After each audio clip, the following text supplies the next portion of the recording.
with the rest of the group as well, quickly. But hi, hello. Is it fine if we call you Bruce? Do you prefer Bruce BR? is fine, yeah. Bruce fine. Okay. Bruce is fine, yeah. Yeah, I don't know. You're gonna have to excuse my dogs. Sorry, in the background, and it's the day for the gardeners to be here, and so if I do mute myself, I do apologize for that. Okay. Lee, if you maybe want to do the introductions, I'll jump in when it's hi, hello, hi, welcome. We are so honored to have you here. Of course, we stalked to see what you were all about and everything for today, but most importantly, welcome, welcome, welcome, and please tell us about yourself. Okay, hi. Thank you very much for the meeting and the opportunity to talk about the book and myself.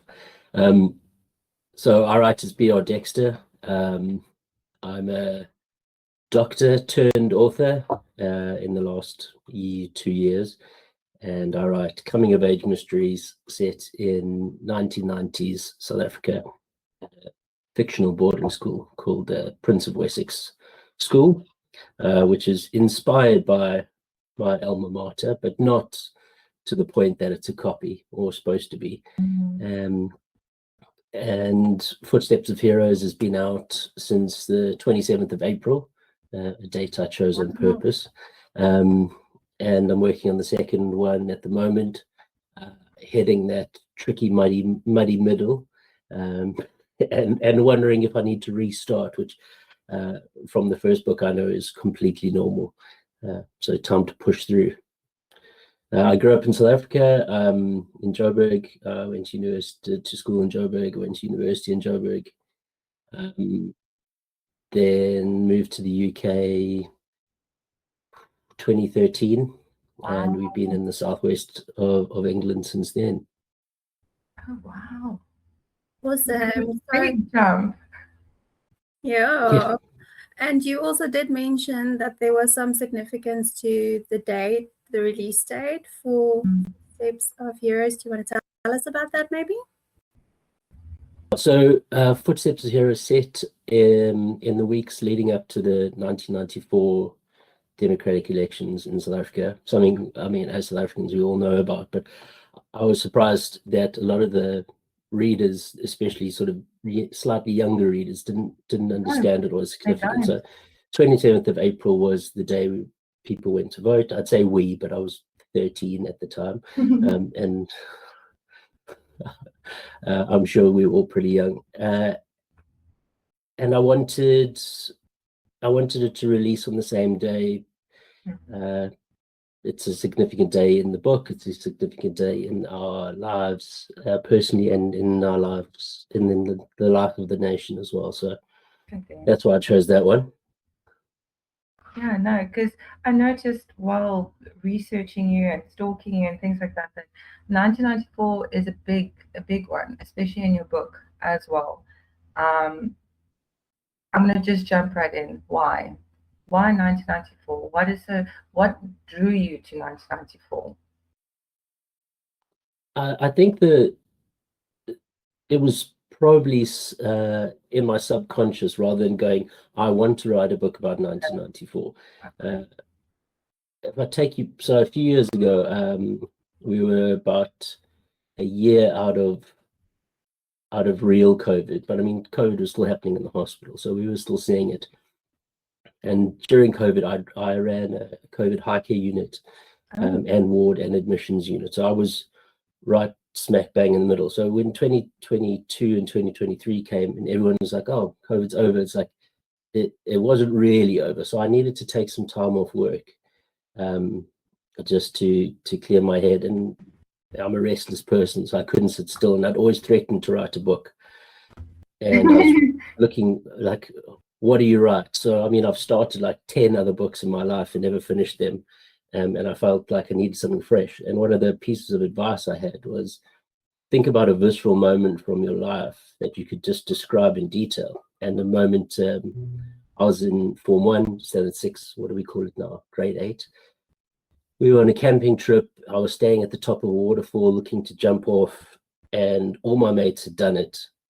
And I was scared, and I was like, oh my God. And I could remember that moment so vividly. And I thought, well, let me just describe that. And then I described the boys who were down in the water below, and I gave them all a name, and they ended up becoming characters in my book. And that book was going to be called Dark Pool, and it was going to be sort of a murder mystery set in Magaliesburg. And so I wanted to write. People were like, oh, you need a reader magnet. So I was like, well, what do I write about? So I was like, well, let's write about the school these kids come from, and make it like, kids find a secret tunnel in the school. Easy game. I'll write 10,000 words on that, and that became a whole other story, and that became Footsteps of Heroes. And I was in Form 1 in SAIAA 6 in 1994, and so it just made sense to put Davy in SAIAA 6 in 1994 and have the world changing around him, Africa changing around him. But as a 13, 14-year-old, you're kind of focused on what's in front of you, and what's in front of him is this prestigious school where he doesn't really belong. He's a scholarship boy. He's gotten there on his wits. And what it was like for me at a school like that. And the story grew really organically from that concept, rather than going, I want to write a story about. That's the best feeling when it comes organically, hey? Exactly. Yeah, so it's not a book about politics. Yes, politics is happening in the background. And you can't help but talk about it. But I didn't want another book, South African book about race or apartheid or things like that. I wanted to know that we could tell stories about the lives we've had, or inspired by the lives we've had. And they just so happen to take place while history is happening in the background. So the history influences the book in many ways, of course it does, but it was never my focus initially. It was, I needed to tell a story, and I suppose that bit of your brain that is working when you don't know it's working, that's the story it wanted to tell. So that's how we got to be in 1994, rather than it being preordained. It happened, like you say, it happened organically. That's amazing. And tell us, the character of Davy, is he kind of based on you? Because I do know from your little blurb, you do mention there that he knows the rules. He's not that great at following them. So is that kind of like, oh, this was me as a child? Yeah, so I mean, I don't think it was just me as a child. I know the rules, I'm just not great at following them, is probably going on my gravestone. Yeah, so this is going to sound really, I think there's good rules and I think there's bad rules, and Davy knows the good rules. So at the school they live by a code, the Wessex code. Wessex man never lies, he never cheats, and he never tells tales. And that's a code worth living by, unless it hurts your friends. And I think silly rules, like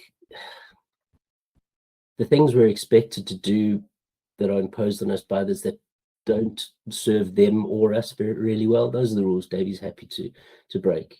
He'll talk back to somebody who deserves to get talked back to, rather than, he's not oppositional for the sake of it. And I hope I wasn't either, but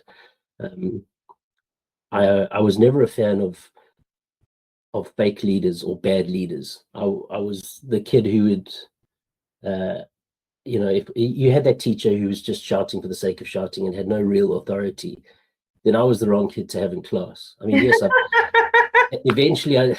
eventually I did well and I got all the A's and I went to medical school, but it wasn't because I was a SWAT. It was because of what I wanted to do. So the teachers I was exceptionally loyal to, guys like the late Chris Moffat, who was a big, scary man, but that's not why I was loyal to him. I was loyal to him because he was a good teacher and he did what he said and he said what he did and he treated everybody fairly. And then there's teachers who don't ever want to see me again because, I'd call them out. I'd be like, no, ma'am, that's not right. That thing you've said there, I disagree. So, yeah. I think when it came time to choose prefects, there were probably a few on my side and a few not on my side. But There we go. Yeah. So Davy, maybe he's like that. I didn't mean to make Davy like me. In fact, I was adamant he wasn't going to be. But then he turned out to love cricket, and he turned out to be sporty, but also, be in the drama club, which I was too. Another sort of contradiction there. And the thing about authority, I think it makes a fun character. Jack Reacher doesn't like authority, but he's also really loyal to the people he's loyal to. I'm not saying Davy's mini Jack Reacher, by no means. But yeah, so some of it's bled into Davy, some of me, but I think Davy's he's a bit more sensible than I was. I think he keeps his mouth shut when he's supposed to, better than I do. And I think he's a little bit better at finishing his homework than I was. So yeah, there's elements of me, but no, I wasn't trying to make an allegory for myself or solve any child's psychological issues through Davy. It wasn't cathartic. I think that's the beauty of when you're writing and you let it flow. There is going to be pieces of you in your writing, like, for example, like you said, Davies. But I just wanted to quickly say you're very popular today. I see some of our other ambassadors have also joined. There you go. We've got Julia in the house, we've got Lily, and we've got Cece in the house. Hello, ladies or gentlemen. I don't know. You're just colors and dots at the moment. Show yourselves. They're all ladies. Okay. There we go. But yeah, Excuse me if I do freeze. Yeah. I see you all out of sync now again. So we did get quite a few new ambassadors join us within the last week. So if they don't show their faces and if they are quiet, it's just because they're trying to get the lay of the land and how everything works. So don't be offended if they don't show themselves or they don't say anything. I wanted to ask. I'm not offended. I wanted to ask. So obviously, Footsteps of Heroes is this coming of age story, loosely based on how you grew up, your education and all of that, and then obviously set in this historical background of South Africa, 1994. Where did the mystery element come in? When did you decide to pop that one in there as well? Okay, because it was never meant to be biographical, or certainly not autobiographical. So it was about telling a story, and a story is it's the 3 Ps. It's a person in a place with a problem. So I had the person, I had the place, and I needed a problem, and I thought, well, and again, maybe I got lazy and I called on memories from school, and we had the story at school.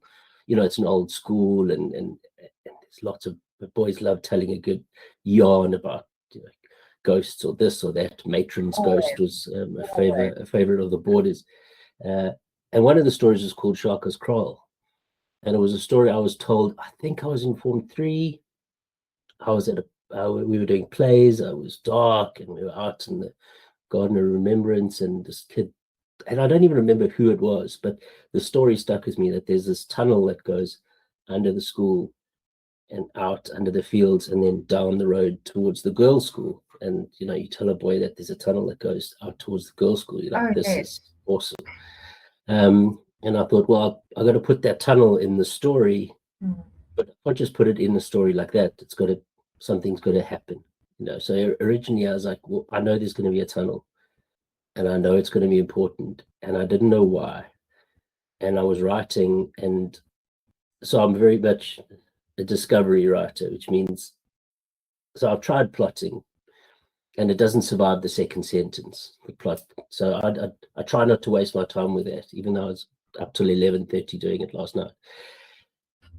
So I knew they wanted to be, the tunnel was going to be there. So it was like a target, get to the tunnel. But along the way, the story developed, and the boys were in a punishment. They bunked out of the hostel and they got caught. And they were chasing the story of Shaka's Kraal because they thought it went to the girls' school, and they got caught coming back. So they didn't get to the tunnel. But when they got the punishment, they got made to clean out the the gatehouse, which is where Matron and Simeon live. And in there's this chest, and in the chest they find a blazer, and a blazer that shouldn't have been awarded. So the school has a colors blazer system, which they call honorati and optios, after the Latin. And this blazer shouldn't exist. It's a blazer that you only get if you've won 4 sets of sporting colors, all your academic honors and your cultural honors. So, and again, that's kind of borrowed from a one line in my school's history book,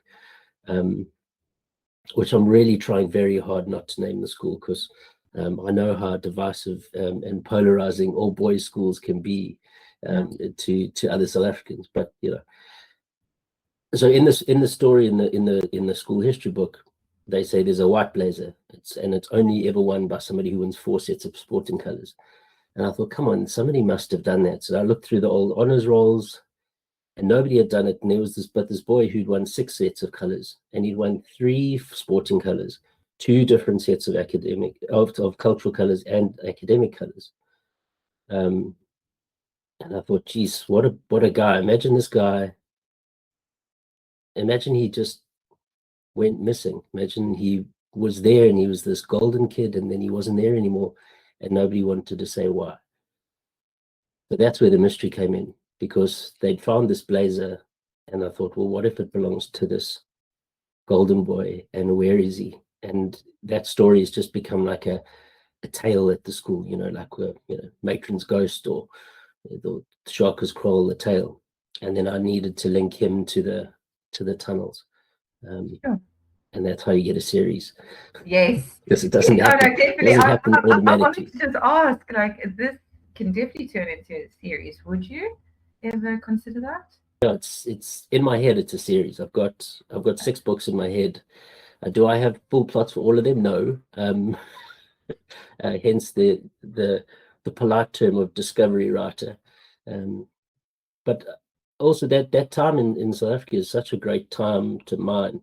I mean, 94 itself has already got 2 books in it. And then 95, we win the World Cup, and there's that renewed sense of nationhood. And like, I remember being at home practicing drop kicks in the garden, because Josh Transky just drop kicked us to the World Cup. And African guys running down the street shouting, "I'm a boko boko, I'm a boko boko." And, you know, up until then, it had been more of a, you know, rugby was sort of an Afrikaans game. I mean, even growing up as an English kid, we played football in primary school.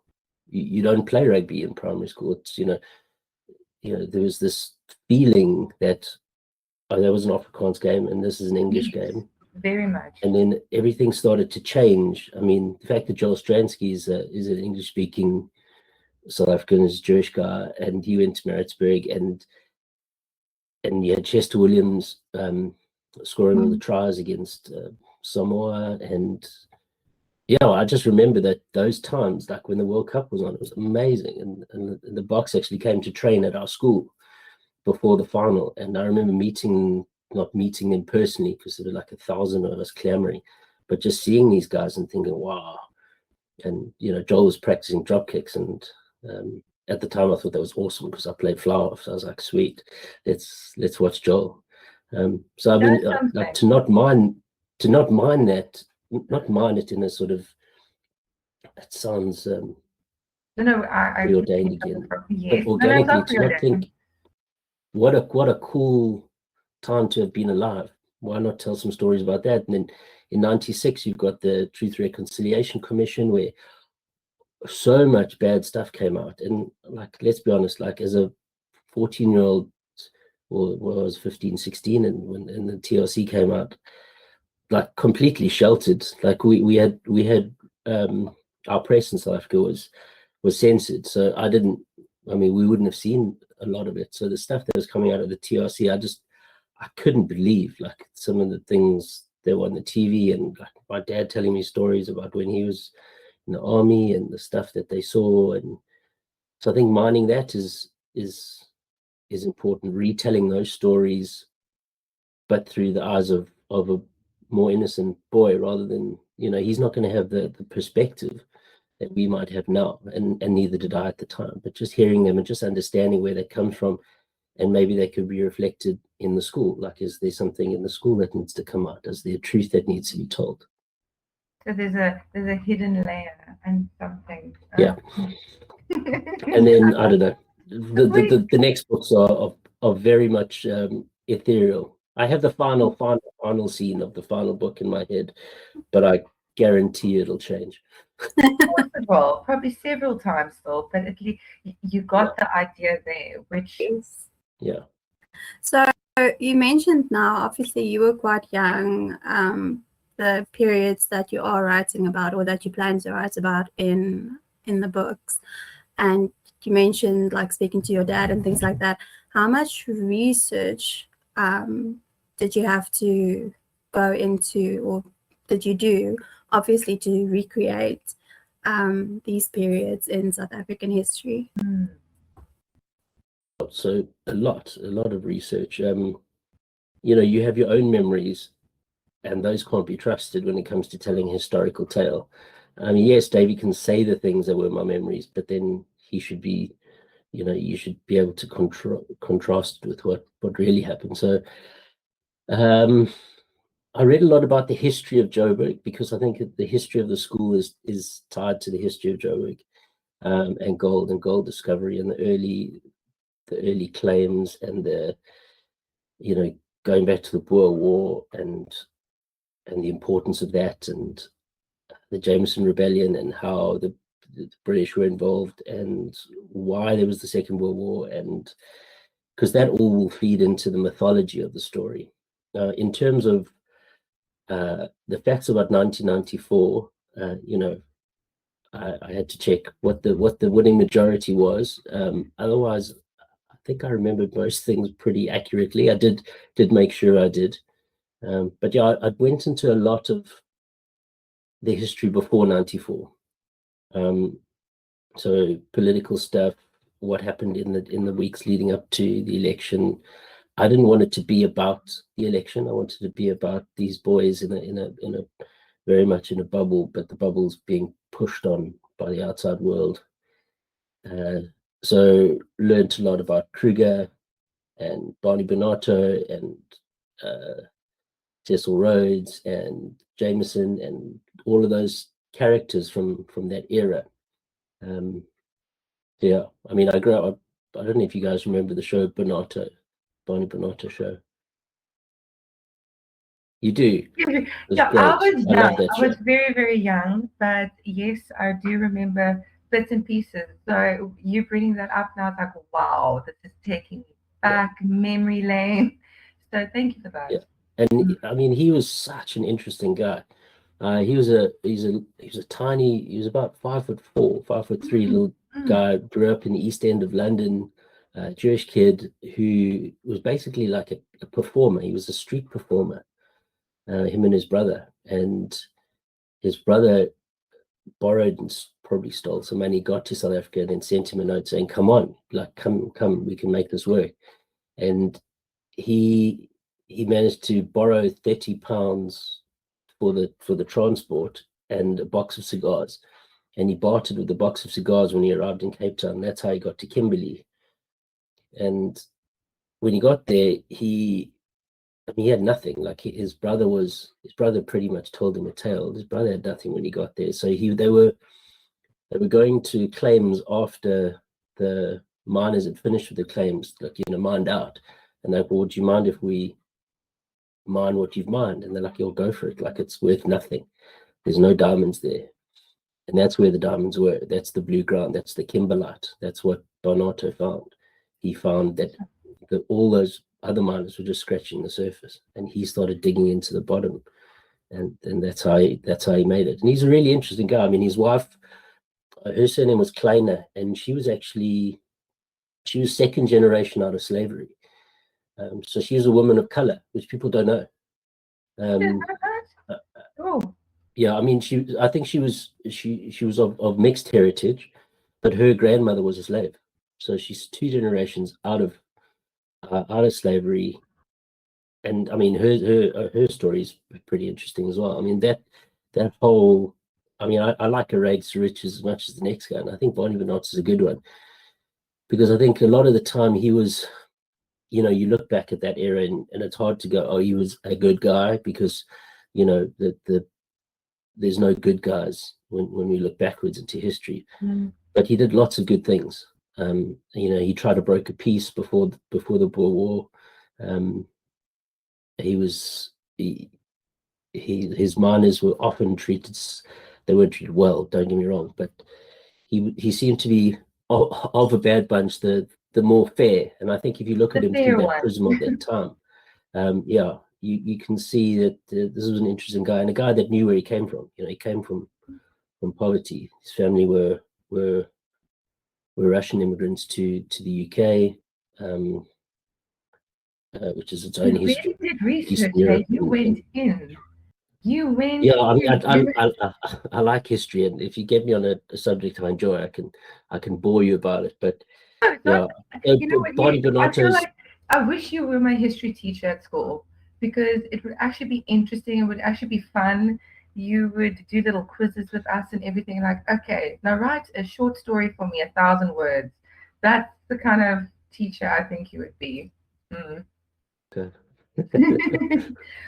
But I wanted to ask, because medical history, you're in the medical scene, plus you decided to become an author and so forth.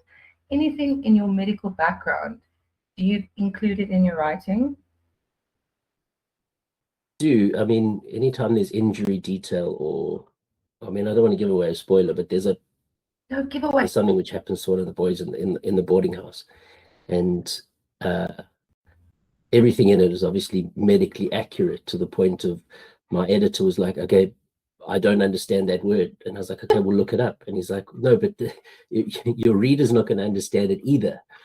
Let's look it up. And, you know, at one point, the teacher's limping across the classroom. So I was like, you know, he ambled with his antalgic gait. And I was like, well, antalgic gait, I don't know what that means.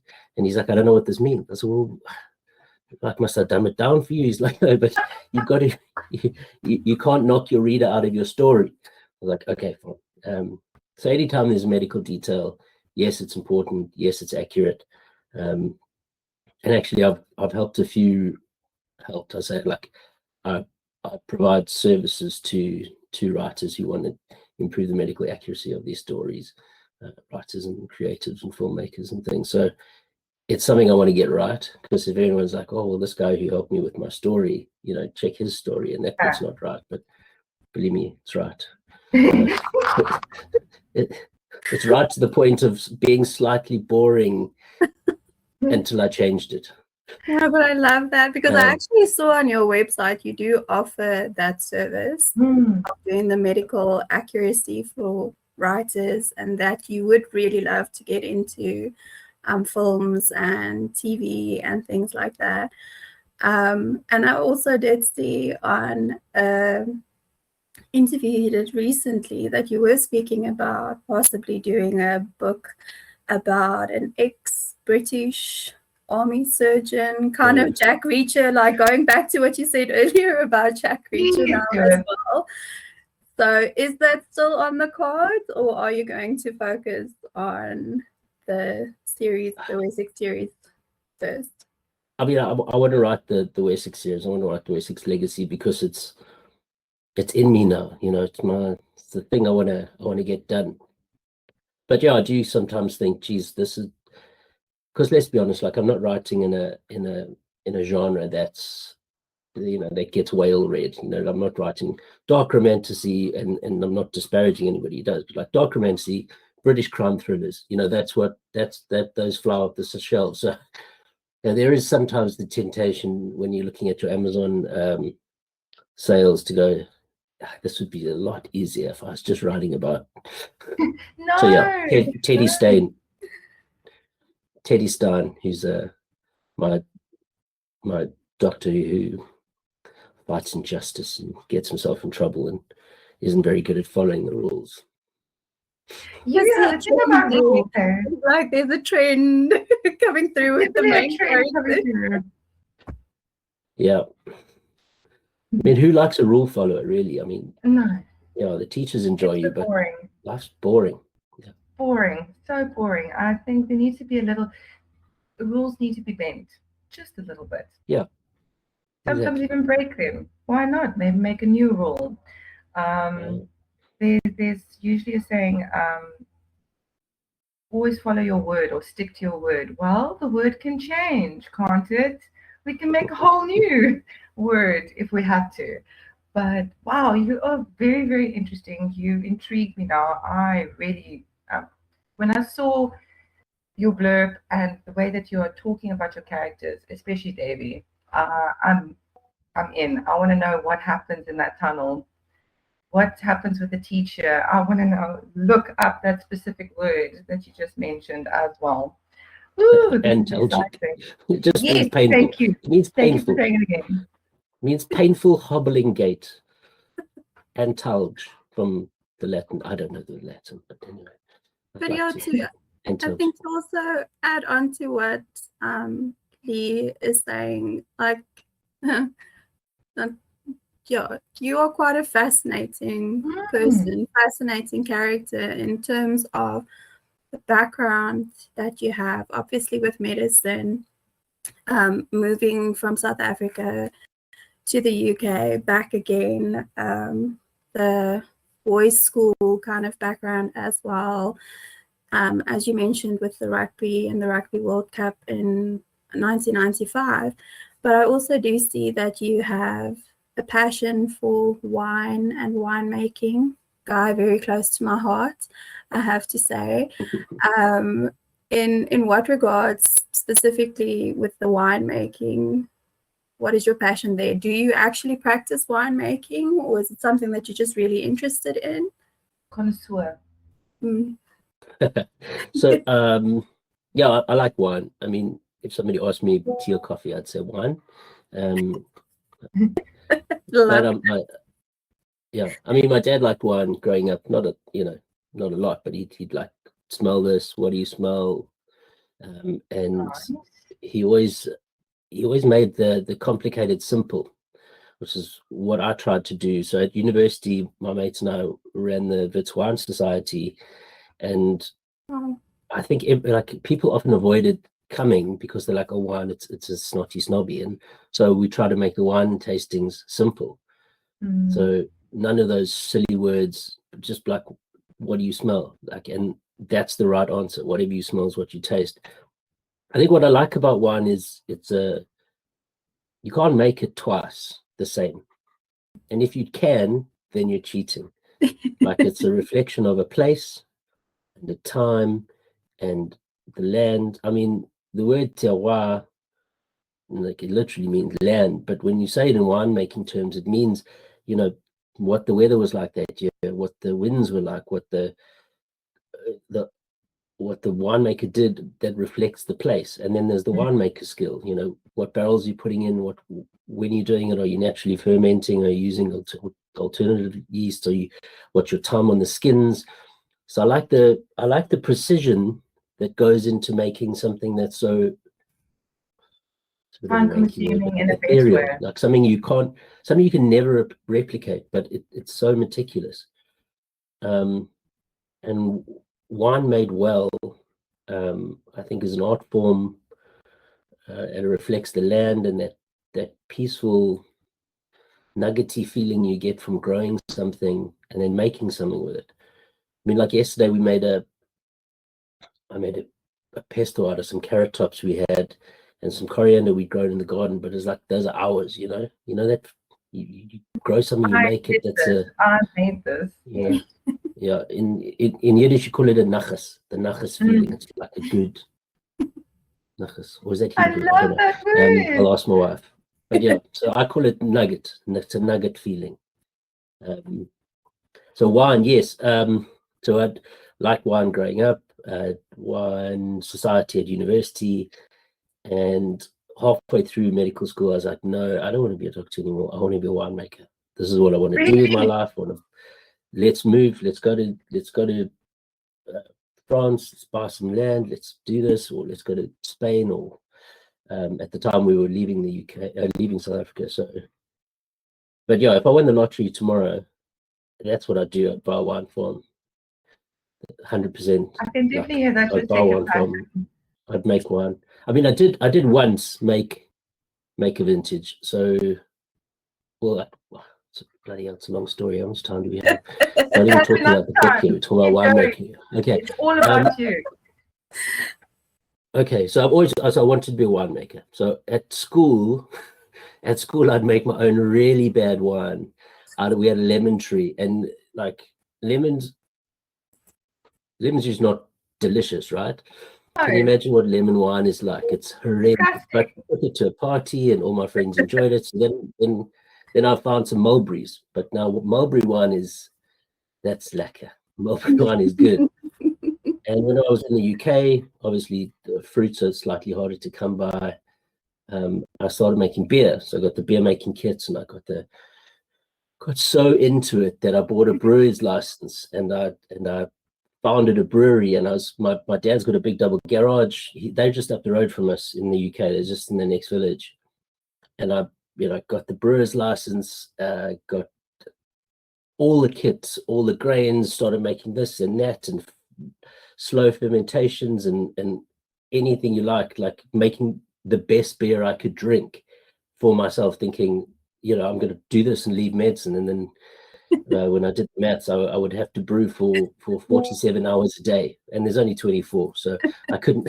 So I gave up the brewing, but I always wanted to make wine. So I found a guy online who was selling grapes from Italy. So beautiful Puglia, which is right down in the heel of the boot of Italy, Mediterranean, cold breeze, so it keeps the grapes nice and cool at night, but enough sunshine so you got the sugar conversion. And I imported some grapes from there, a couple 100 kilos. My wife and I made a few vintages, which is still drinking so well. It's something I'm really proud of. And this is the longest way to answer your question. So when I was a GP in mid Devon, there's a country house there, and I went for a walk one lunchtime. I was cut for something at work. Went for a walk, and I saw they've got this walled garden, this old manor house, beautiful, called SAIAA's country house. And I saw some vines growing, and I was like, these look all right. These are in good nick. So I grabbed the gardeners, who are professional horticulturists, they don't just dig soil. These guys studied. So it's like, whose are these? They're like, no, they belong to the country house. It's like, what do you do with the grapes? And like, like nothing. Like 1 year, one of the local winemakers came, and it hasn't happened again. So I was like, look, so at the time I still had my brewing license. So I gave him my brewery card, and I was like, look, I make beer, but I can make wine, and I can make wine for you. He's like, oh, let me talk to my boss. And eventually they came back, and we organized it. So they had 20 or 30 vines at the time. So we harvested them. I made the wine for them. They got half, I got half. We didn't ever sell it because that needed a separate license, and I needed to be licensed as a winemaker, which is a whole other course. So eventually it was just free wine for them. Well, not free, I mean, took their time, and free wine for me. And yes, English wine's not famous for being great as a red, but I got some barrels from Bulgaria, some smaller barrels. So the ratio of liquid to wood is quite high. I got 2 charred varieties, and we put it in those, and it came out really nice. So that my dad, if you tell my dad the wine's from somewhere else besides South Africa, he's like, this is crap. This doesn't taste right. This hasn't grown up under the African sun. But even he was like, it's not bad, this, which means it was pretty good. So I have once in my life been a dinkum winemaker, and I loved it, and I'd love to do it again. Unfortunately, then COVID happened, and the country house laid off the gardeners, and they pulled up the vines. So those are gone, which is hard because it takes a minimum of 4 years for a vine to make grapes that are good enough to bottle.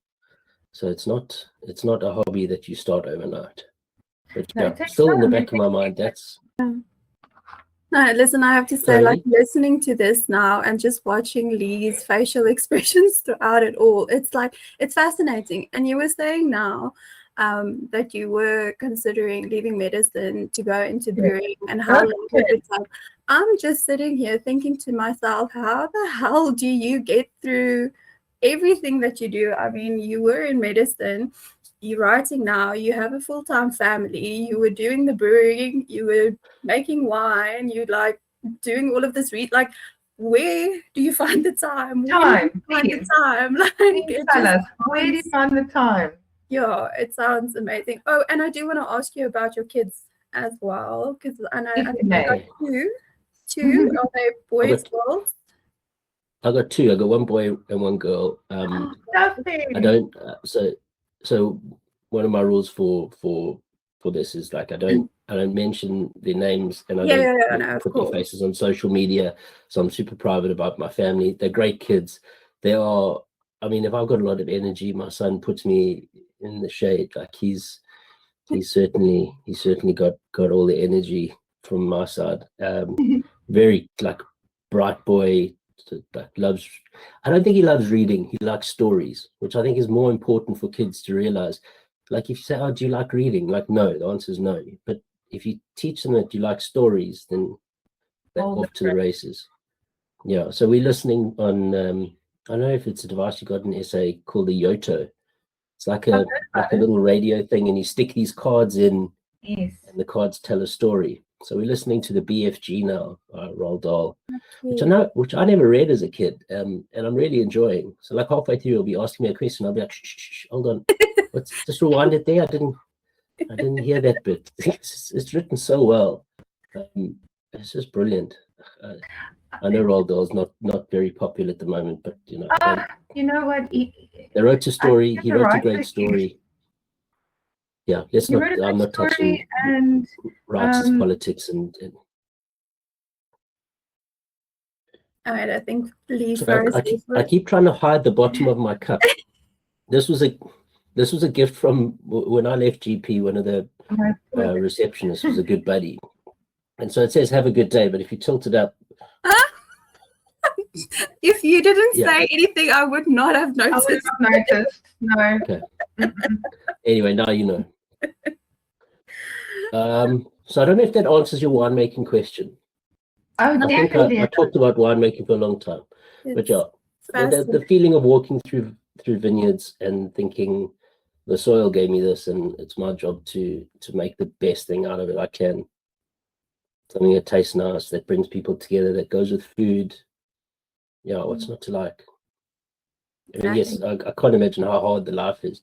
You know, just with the floods in the Western Cape, the Springfield estates. I mean, they've lost so much. I think they lost 50 acres or something like that of Sauvignon Blanc. So, and they're not the only ones.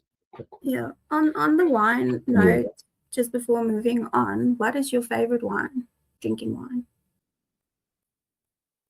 I mean, it's a silly question for me to say. It depends. I'm not saying this question is silly. The answer is silly to say it depends. I mean, what am I eating? What time of day is it? But if done to my head,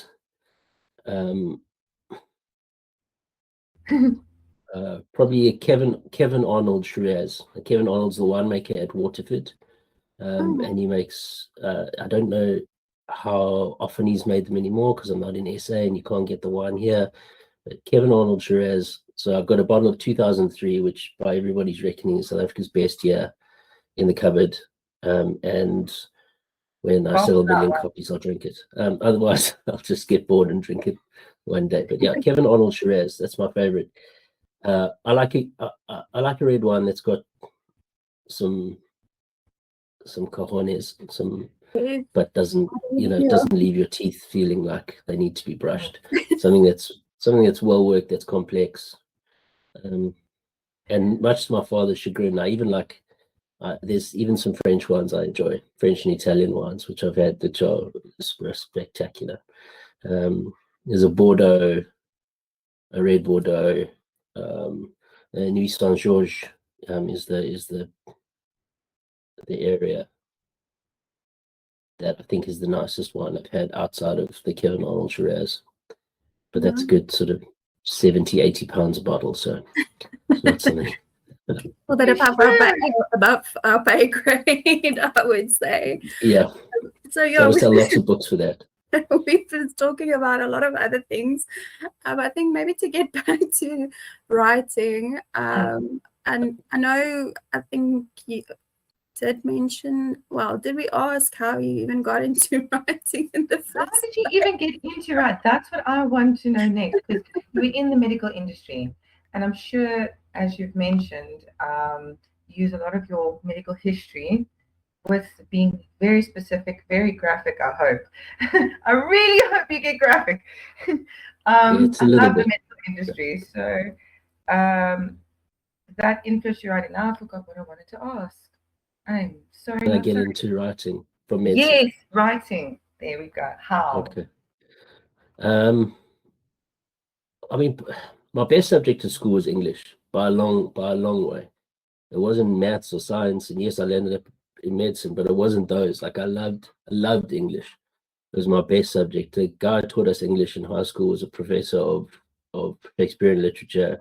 He'd been in America. He'd done his PhD, taught at Atlanta State or something, and then he came back to our school, Wow.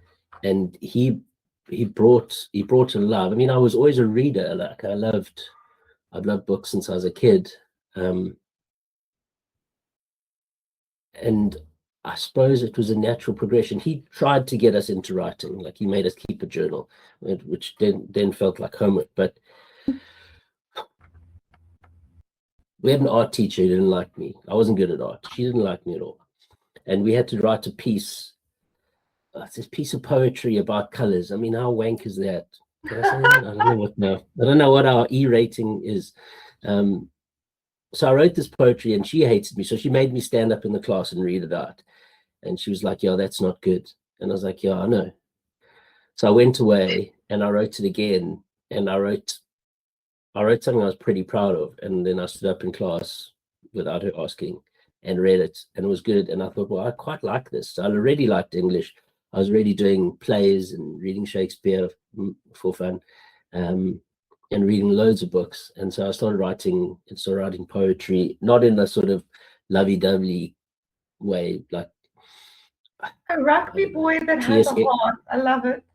like I T.S. love it. Eliot inspired poetry. And one of my mates was in a band, and he's like, "Are you going to write lyrics for us?" And so I've always done that. And then when we moved to the UK, I mean, it was a jolt, because I was in my matric year. We moved in the January, so I missed matric. I moved to the UK, and there was long bus rides home, and I was reading a lot and hadn't really found my feet. And I just started writing in a journal, and started writing bits of poetry, and then I started writing bits of story. So it's always been there, and it's always been the thing which gave me that feeling of peace, which I think when you got a brain like mine, peace is hard to come by. So writing is good for that, and now I've learned it by trying to make it in my career. But yeah, it wasn't medicine into writing; it was writing first. I was always writing, and then medicine happened, and then now medicine doesn't happen anymore. So yeah. But medicine happens. But this time around, it was because, and I'll be honest, I wasn't in a good place. Like COVID was hard for everyone, and I'm not trying to one up everybody, but I was in its face day in and day out. You were in it. I was running the COVID high care ward. I was watching people die in a horrible way, telling families like, "Look, go say goodbye to your granddad. This is it. We're gonna turn the machine." If I may ask, how did you deal with that during that time? What the moments when things like that happened? Would you go to your office, have a moment for yourself? Yeah. How did you deal? I mean, it's a horrible term in medicine of compartmentalizing, but for me, it's saying, what can I do about this? Can I change the disease? No. Can I make the person feel more comfortable in their final moments? Yes. Can I make their family feel that somebody gives a shit? Yes. Can I go above and beyond to make this person feel comfortable and cared for? That's how I deal with it. Have I done everything I can do? Yes. Then I can't spend time worrying about what I can't do. So my bad memories of COVID yes, I mean, yes, of course they're about people dying and people dying horribly. Like I'm a human being, but I did my best by them. We did our best by them, and a great team around me. And my memories of COVID that really irritate me are how the other medical professionals. So we were physicians, so we were left with the bag, holding the bag. You know, wave one, everyone was like, "We're all in this together," and then wave two, everyone's like, "Just send them to the COVID ward." So my irritation was things like phoning a surgeon and saying, "This lady's gallbladder's ruptured. Can you come and see her, please? I'm not a surgeon. I can't solve this problem." He's like, "Oh, I don't really want to come to the ward, or just put on antibiotics." And I was like, "Look, I'm not a surgeon, but I don't think that's the right treatment here." Yeah, no. And he sent his junior, his very, very junior, first year junior, in to see, and I'd lost my, and I ended up grabbing, not the junior, the surgeon, No. the consultant surgeon. Actually, I was in the loo at the time, and he'd come on the ward to complain, and the nurses were having a go at him. He's like, "Oh, we're all in this together. You guys should be managing all the COVID problems. We're managing the other problems." And I was in the loo, and I stormed out. And he's a bodybuilder, so I mean, I'm not tiny, I'm short, but I'm broad. I'm strong. And I grabbed this guy and I walked in. I mean, if I told the GMC this now, I'd lose my license. But I grabbed him and I walked him down the corridor and shoved him into the room with her. I said, "That's your patient there, that one. Her. You tell her you can't do anything for her. You tell her, because I'm not going to do it." And yeah, so there wasn't, unfortunately, an isolated event, and obviously I got in trouble for, "You can't put your hands on another doctor." It's like, yeah, I know. We're just talking. Yeah. Well, I was talking with my hands a little bit. Yes, just a little, like So love, hard love. I was very hard love.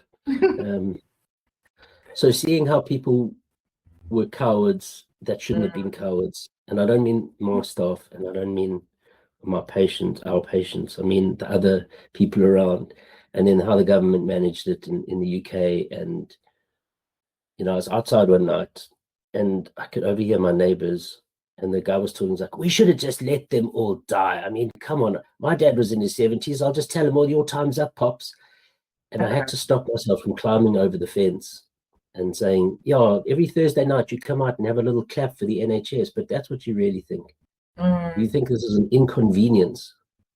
And yes, it was. And yes, people's livelihoods were destroyed. But when you're on the other side of it, you have a, I'm the one telling. Different perspective, completely.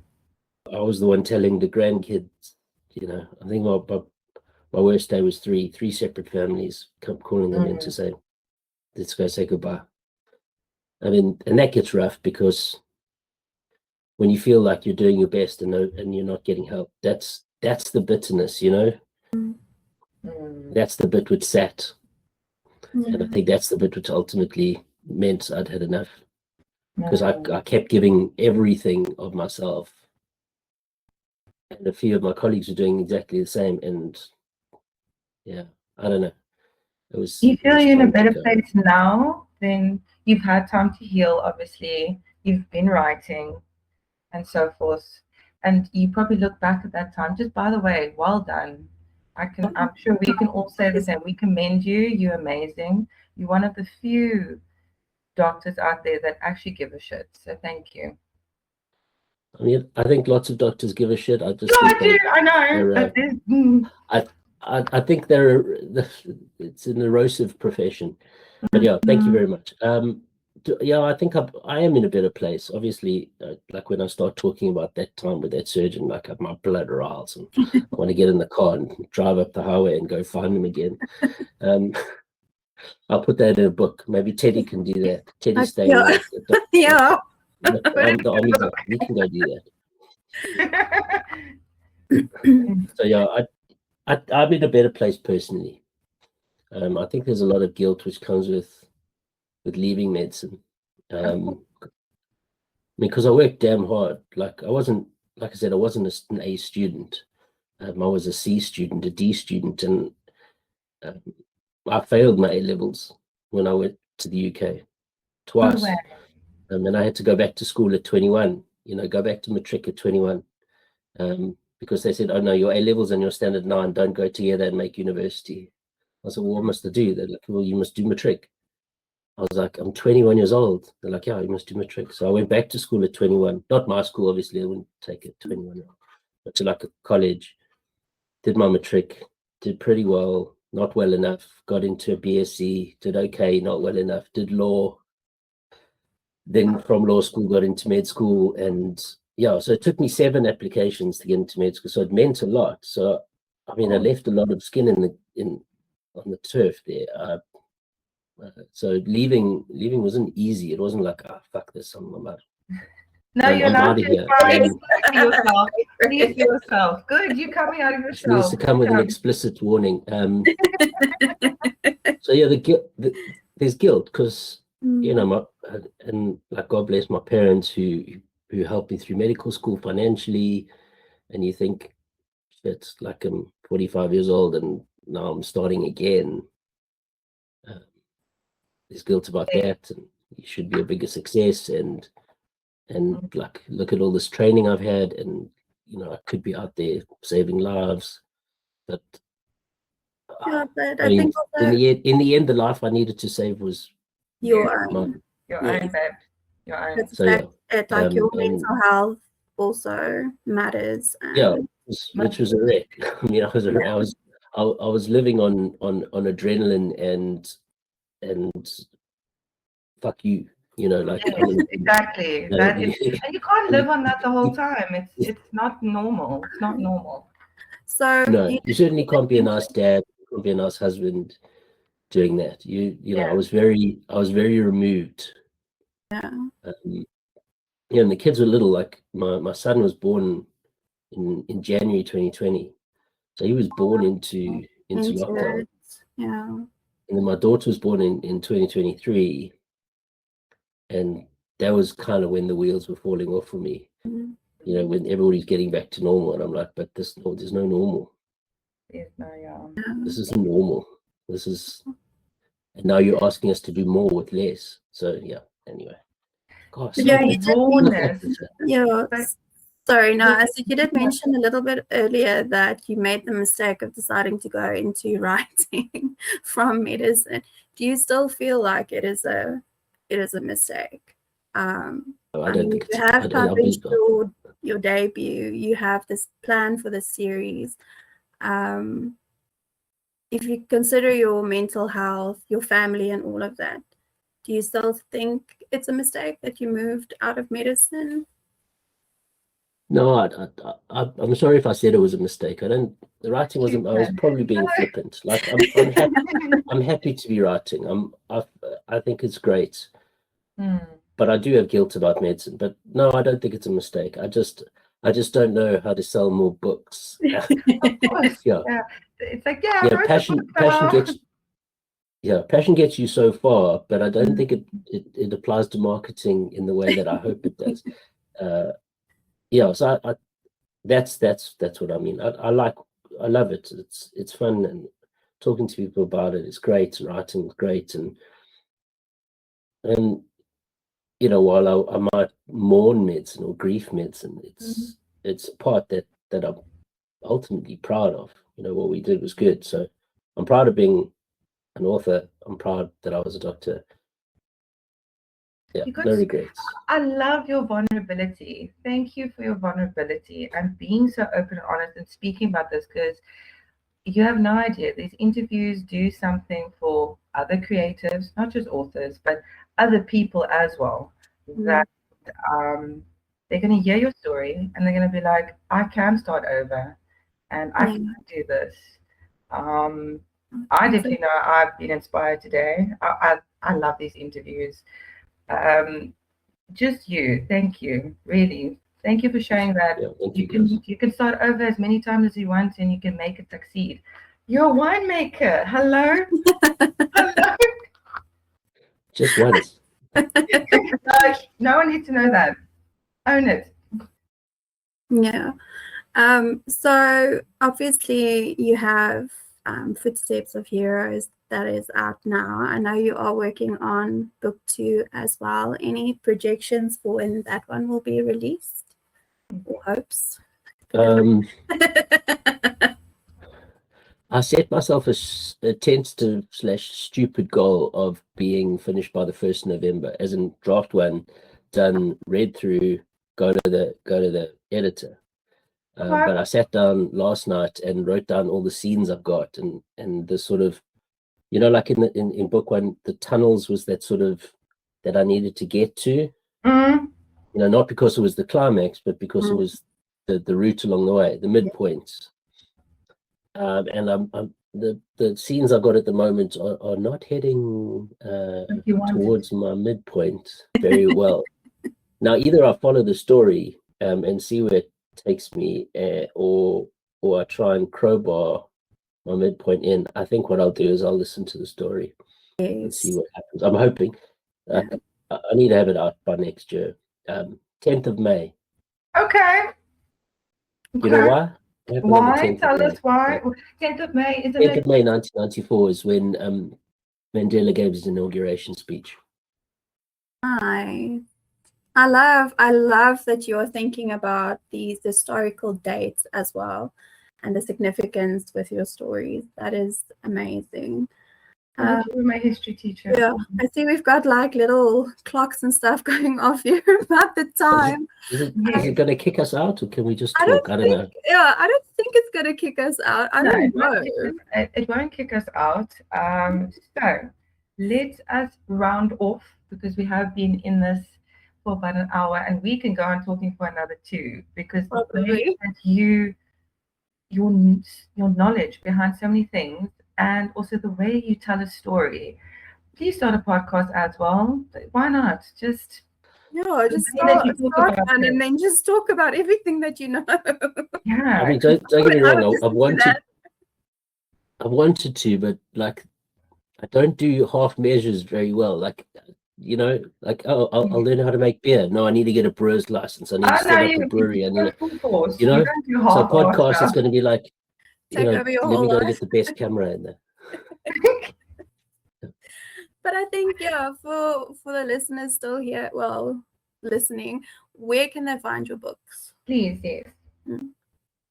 So if you want ebook, then the Amazon is the best place for ebook on Kindle. I haven't gone wide yet, so it's on Kindle Unlimited. And if you want paperback, if you're in the UK, you can order signed copies from my website, brdexter.com, or you could go to Amazon, get a paperback from them. In South Africa, it's we're selling through Burble Online, BURBLE online.co.za, and they've got a shop. I'll send you guys a link. And otherwise, I mean, you can get it on Takelot and Amazon, but they're charging too much in South Africa. So get it for a reasonable price from Burble Online, who are a great local printer in Poundtown Printers that I've worked with. Good guys, good quality printing. So I'm pretty happy to be working with them. Maybe special editions later, but again, those will probably be in the UK unless I come and do a tour. Please come do a tour. The school is saying things like, "Oh, you should come and talk to the boys," and the headmaster's now taken the book home for the holidays to read. So hopefully, that's amazing. Maybe. Yeah, definitely.